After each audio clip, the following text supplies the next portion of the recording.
Is there maybe something in our contemporary culture that you can point to, our sort of our common life together, where you can go, look, there's a great example of how we're utterly adrift from history, how we're telling our own story as opposed to seeing ourselves in a historical story? Like, are there any sort of current issues being debated or decisions sort of governments have made where you go, look at that, that's a great example, even without putting value on it, just going, there it is? Yeah, okay.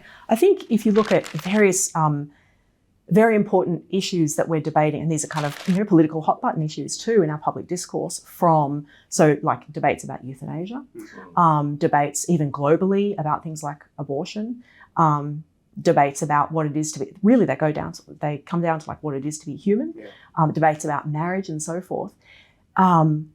It's quite clear that all those kinds of debates are discussed in a very kind of very thin manner in terms of history.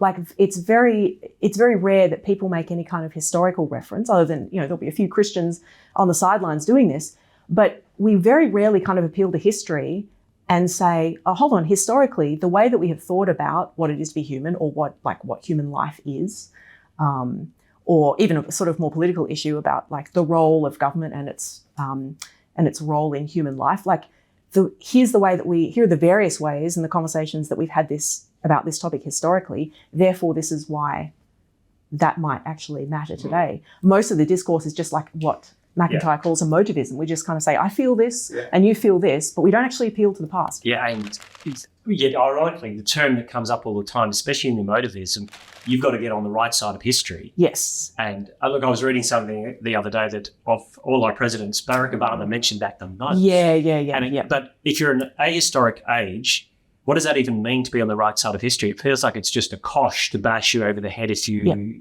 aren't on some agenda somewhere. Yeah, that's exactly right. So it reduces history to ideology. It's either right or wrong. It's either condemn or celebrate. And that's all history is. So history is just a means to an end, which is our political or ideology. Oh, it's fascinating just to see those things woven together, like seeing how they make sense together. Let me just ask another question then about, we want to talk some more about, what's the answer? How do we rediscover it? But let's talk a bit more about how we ended up there in the first place. So a number of people have written narratives now of explanations of how we got there. I mean, Truman's Rise and Triumph is a classic example. But how would you describe how we've ended up in this place where all our stories are... Well, it's interesting because we so want story. We're in an age that so wants stories. And I've been told for the last 10 years or so that the best evangelism is now going to be storytelling, not the propositional stuff we sort of had the legacy from the 80s and 90s. But how we ended up in a culture that loves story, and you do your reels on you tell your stories on Instagram and stuff, and we're so divorced from the story, like actual stories. Okay, how we ended up there? Just an easy. Yeah. Okay, without giving like a broad history lecture. Yes. One of the distinctive characteristics of the modern West, and particularly like liberalism, is that it thinks about the individual divorced from any kind of larger context.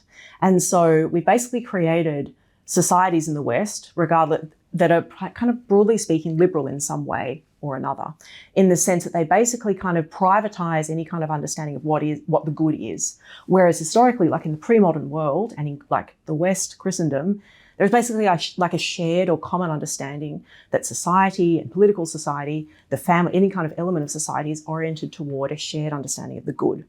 But in modernity, you kind of have this kind of understanding in the liberal West, and then that kind of gets globalized, that really our understanding of freedom and what it is to live in society is basically to like liberate the individual from any kind of larger or external source of authority. And because of that, this is why it's relevant to history, because of that, there is no longer any kind of sense that we share historical stories that are common to all of us that we can appeal to. This is partly why too we kind of tend to get into ideology and culture wars conversations, because we can't appeal to kind of common stories. Or even like the common principles that might emerge from those kind of stories. But B, that we kind of tend to think of ourselves so atomistically that we think about life on that very individualistic level in terms of, we still, like you mentioned before, David, like we still think in terms of stories, but now, to kind of paraphrase Stanley Hauerwas, the wonderful theologian, the only story I had is my own, like in liberal thought. So I write my own story, and I tell my own story, but I'm no longer part of another story that something external to me is telling. That by nature then actually controls the script. Is that right? I long to be free from that script. Exactly. There's a yearning to kind of constantly liberate oneself from anything external.